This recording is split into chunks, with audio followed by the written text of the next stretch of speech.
What's up, everybody? Welcome to From the Archive, the series in which I'm going to go through my personal stash, an archive of books, whether it's wargame related or not, and pick one and share it with you all, like talk about it, things of that nature. Over the years of being, a nerd and into this hobby and whatnot, I've amassed a collection of books, and for one reason or another, I tend to keep them, and whether or not I even really enjoy them, I just tend to keep them because I like physical, tangible books on stuff. And a lot of these books, pretty much all these books you're looking at here in one way or another, has helped shape my personal tastes, thoughts, and ideas when it comes to collecting miniatures in this wargaming hobby, maybe as direct inspiration or just something in the back of my mind. So I thought it would be cool as I unpack these things to share them with you. So what I'm going to do in each ramble, I'm going to pick one book kind of haphazardly, and I'm gonna go sit down at the table with you, and we're gonna look through it. I'm gonna give a basic thought synopsis on it, share my opinions on it, break it down a little bit, maybe look inside of it a little, and just talk about it, whether it's a novel, a codex, or a tabletop RPG book or whatever. So some of these books I have multiples of for some reason, not really sure why. Other books I do not, and it's just going to be some fun. I thought it'd be cool to kind of get some insight, perhaps, and share my thoughts on stuff that I have in my small little personal collection here, and for you all to share your thoughts as well on what I'm looking at when it comes to the book in question. What you have? Do you have the same book? What are your thoughts on it? And things like that. So this should be a lot of fun. So what I'm going to do now is I'm going to grab one of these books, and I'll meet you at the table.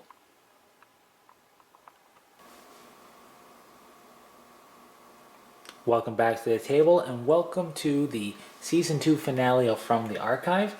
And I figured I'd do a non-book for the finale, since I started things off with a non-book item as well. So this will be a longer video, being the finale for Season 2. I can tell you right now there will be a Season 3. I have some ideas for that, and I'll go over that at the end of this video. So let's dive right into what we have on the table here. This is my collection of the Bungie Rewards mini replica thing that they had going down in terms of the guns. I'm missing one, Luna's Howl, a legendary hand cannon that is new for Destiny 2, or was new for Destiny 2 back when they did it. I missed that one. I missed the time to get that one. I have the gun in game, I just didn't do it when the promotion was going on. So basically how this works is it's a Bungie Rewards thing that if you unlock these guns within a certain time frame, you then get a code. That code lets you pre-order the item, and you have a limited time to do so. Basically, once the season ends, you get a couple of days sometimes, or sometimes it's right when the season ends, is when you're able, of Destiny, that you're able to purchase, or that's when you have until, and then you can't purchase it anymore. So there's a limited run thing, and then eventually that's a pre-order, and eventually you get them. So it was an interesting concept they introduced with Forsaken, and I thought, neat concept, I'll try it out and see how it goes. So here we are with 4 of them. So the very first one is Ace of Spades here, and I'll go into that in a moment. If you don't know what Destiny is, or the Destiny universe is, it's a first-person shooter that's a loot-driven game. It's a looter shooter, as it's called. It's first person, and it incorporates 3 different classes that you can be, 3 different races that you can be, which has literally no effect on the game except for some dialogue changes, minor. And you basically are running around defending humanity as guardians, and you power yourself up with gear, with loot. So that is how the game works. It's made by Bungie, who originally did Halo, as many people probably know. And Bungie and Destiny definitely have their issues and things that need to be better sorted out for sure. But the game is enjoyable and fun to play, especially once you get a group of people you can play with on again and off again. It is a game that the run and gun feel is really well done, which is important for a first-person shooter. So that's well done. The soundscape, meaning the sound effects for everything, and the music, the soundtrack, and everything is also really well done. Bungie does well there, and the aesthetics are nice. And those three things are important. It's why I play the game. There may be other games that are like this that are considered a better looter experience or whatever else, but the aesthetics are not my jam, so I don't care about them. Anyways, with that said, that is the very basic, bare bones way you can kind of describe Destiny. It's super, super skim MMO, basically. It's nowhere near the whole milk MMO from things like Ultima Online or World of Warcraft or anything. This is very much a skim milk version of an MMO as well. Anyways, with that said, these guns come from the game. Now, these are all exotic weapons. There's different rarities in Destiny, and for some reason they decided to make up their own top tier rarity called exotic. Fine, whatever. And that's what these are. Luna's Howl, which I don't have, was a legendary, and it was a new gun for Destiny 2, meaning that these 4 guns originally existed in Destiny 1, which is kind of funny. Anyways, the first one they did was Ace of Spades, because if you know the Forsaken storyline, that's why they did Ace of Spades. The gun of Cade 6, Nathan Fillion's character that he voice acted, we all know what happened with that. Was a fan favorite, still is. His gun is fantastic looking. It is a two-tone white and black hand cannon, as the other two are known as hand cannons. Basically, it's a revolver. If it's a revolver in Destiny, it's big, and it's called a hand cannon. I love revolvers. I've always loved the aesthetic of them. I have several because of that fact. But anyways, I just think they're awesome, so I naturally gravitated towards the hand cannon in Destiny. And truth be told, the hand cannon is kind of like the unofficial iconic Destiny weapon, if you will. From the original big poster image they used for Destiny 1 for promotions, front and center was a hand cannon being wielded.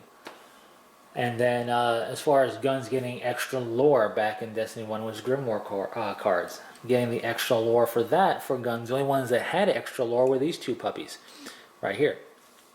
And then you look at all the extra lore for guns in general, and it tends to be hand cannons. So they're kind of like the unofficial weapon of Destiny. Like the weapon of Destiny. And I think they're really cool. So they're fun to use. Ace of Spades is fun to use. And it looks just like it does in the game. Being the first one, I was concerned. You're always concerned when you get the first of a product type setup like this. I was concerned for quality, and it was going to be a case of using this to judge the quality. But overall, I am pleased with it. It's a smaller scale replica. It's not a 1-to-1.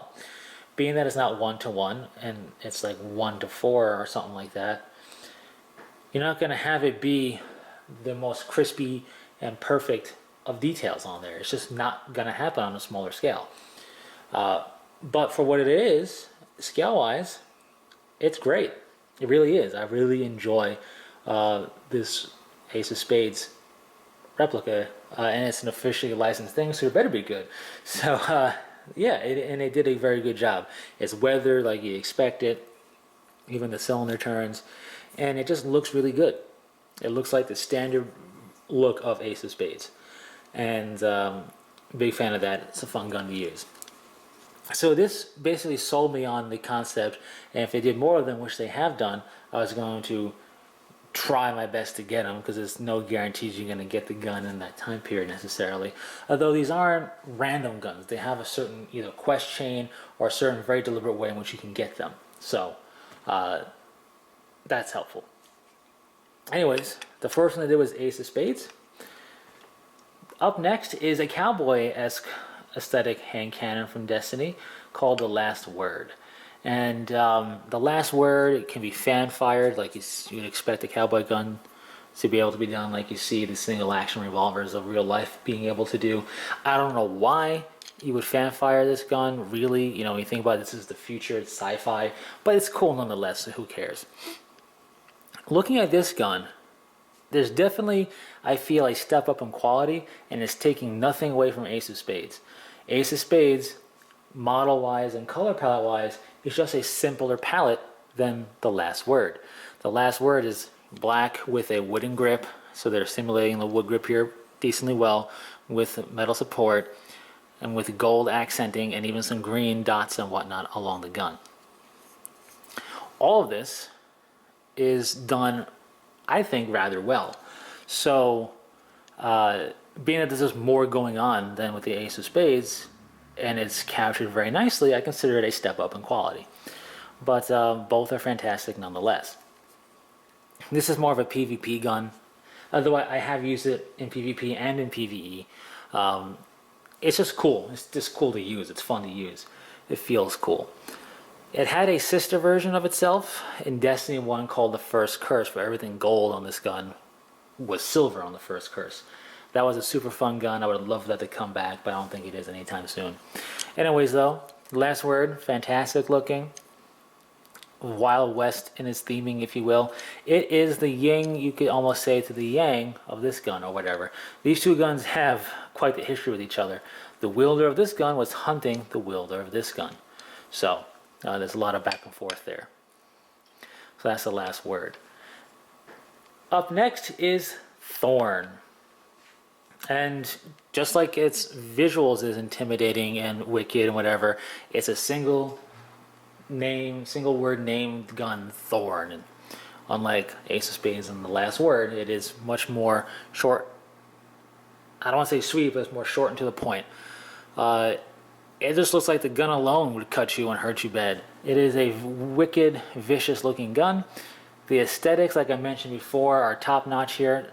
This gun is really cool because, yeah, these guns are awesome too, but this takes the basic structure of a hand cannon in Destiny, which is basically a revolver, and it goes wild with it. It feels more like a MMO-esque, epic tier weapon, if you will, or something, because it's just so radically different and stylized and custom looking, whatever.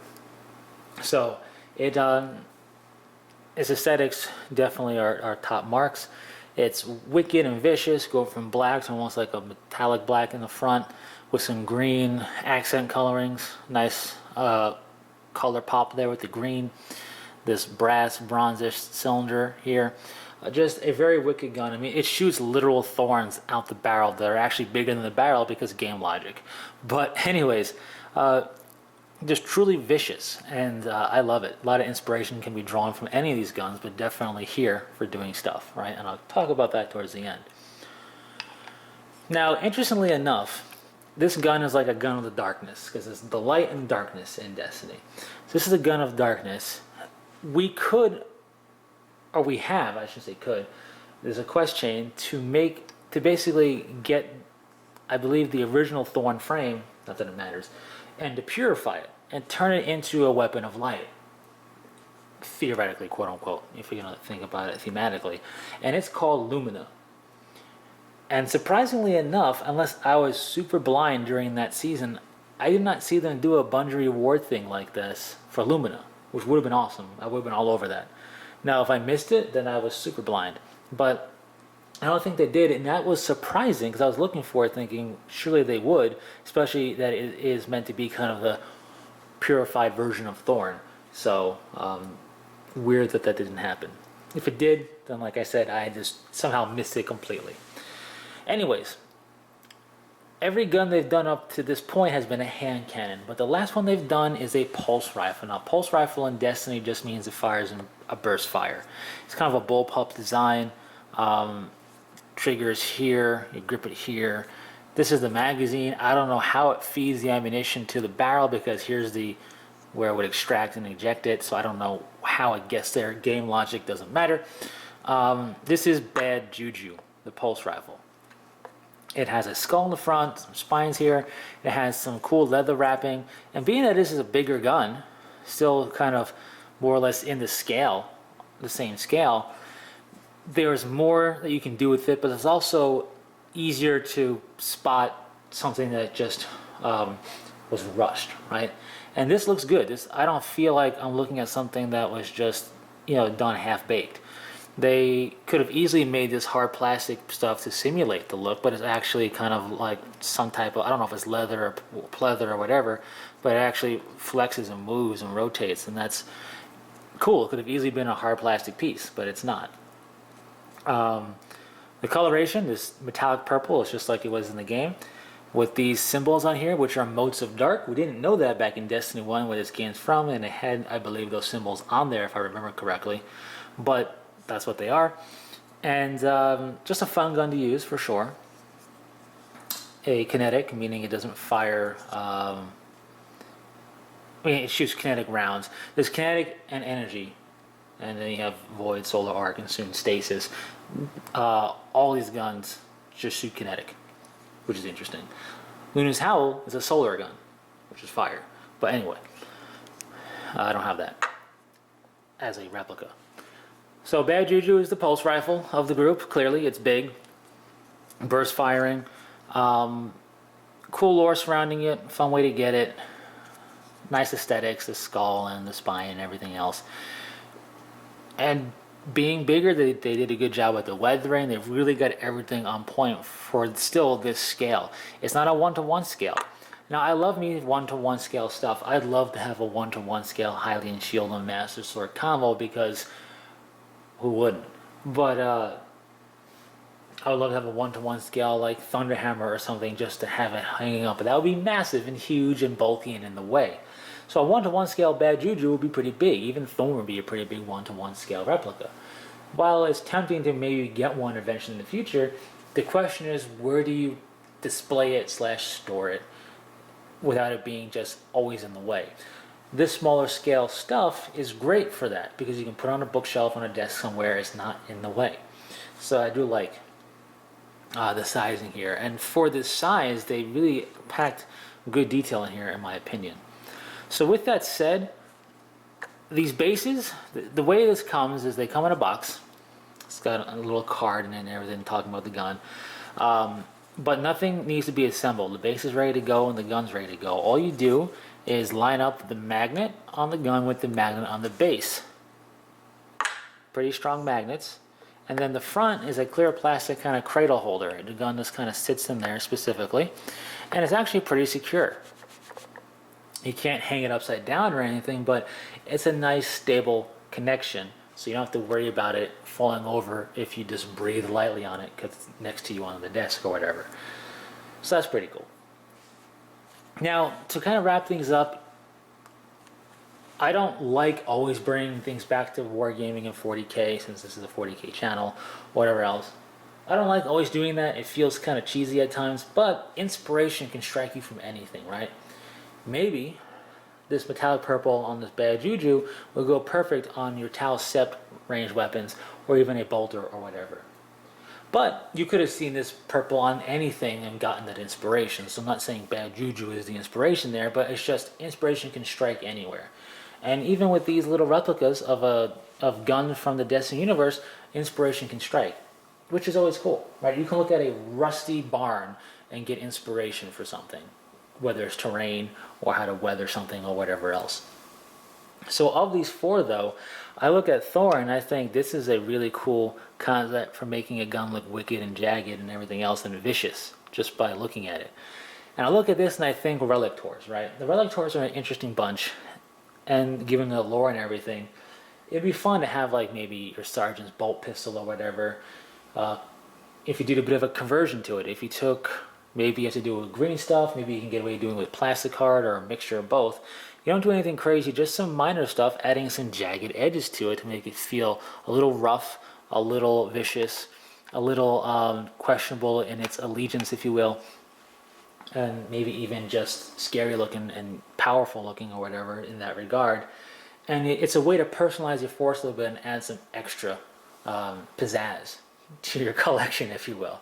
I look at Thor and I really think that when it comes to Relictors, doing something like this for their ranged weapons, maybe not across the board, but just here and there, as if like some of them are wielding something of questionable origin, just like they kind of do anyway. Just another way to further differentiate your collection from somebody else who theoretically might have the same exact force painted up. Just inspiration. So, with all that said, do you play Destiny 2 at all? I originally played Destiny on PlayStation 4 with Destiny 1 and Destiny 2. Once they introduced cross-saving, that's when I truly went over to PC. I didn't want to have to redo all my progress. I wanted to be able to carry it over. And with Shadowkeep, cross-save became a thing with PC on Steam, so I basically migrated to Steam and haven't looked back. It's the way I play Destiny 2. And I think it's the way to play it. It just looks so much better and everything else. Anyways, share your thoughts. Do you play Destiny 2 at all? Do you like any of these guns? Do you use them in game? Whatever else. With that said, that's going to wrap up Season 2. I thought it'd be a fitting way to wrap it up. A non-book to end it, just like a non-book started it. So with Season 3, there will be a Season 3. I haven't really given it much thought yet, but with Season 1, it was just a thing to do. It was all books. Season 2, I went ahead and I introduced the concept of doing something non-book related. You know, archives don't have to be just books, right? So I thought about doing that. And I did, clearly, as you can see with Bad Juju here. So, having done that, Season 3 is going to be more the same with that, but I'm going to plan out a bit better. I also moved my office hobby setup and bookshelves and everything to a different room. So I'm going to do a new intro for Season 3. And one thing I haven't done with either of the two seasons is plan it out. Meaning, I just kind of winged it for what I was going to do next. It works. It just isn't the most efficient thing. So what I am going to attempt to do for Season 3 is before I film the first one, I'm going to pick out the 10 things I want to do because each season is 10 episodes. So I'm going to pick out 10 episodes worth of stuff, set it to the side, and then start doing them. And if I decide to sub something out, I do. But at least I have it ready to go, and I've already cross-checked to make sure I haven't done it already. Because there's plenty of stuff still left to talk about that's just in my personal archive. I don't have everything, obviously, but I have a decent collection of different stuff, and it's fun rambling about it. It brings back some nostalgia or whatever for myself, and maybe for you as well. So, just a little insight to how I plan to do Season 3, you know, actually plan it out, which is something I never do for any of my rambles, really. So, it should be something different, maybe a bit more efficient.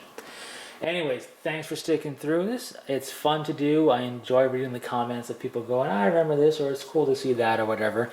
Always cool to see. That's kind of the whole point of this. So keep them coming. Share your thoughts on any of the episodes about whatever I rambled about. And of course here, if you play Destiny, do you still play and enjoy it? I still enjoy it. I mean, does Bungie and Destiny have their faults and problems? Of course, but so does every gaming company. So I can't really just persecute one without persecuting all of them, right? Anyways, with that said, share your thoughts in the comment section below. Thanks very much for tuning in through to the end. And until next time, take it easy.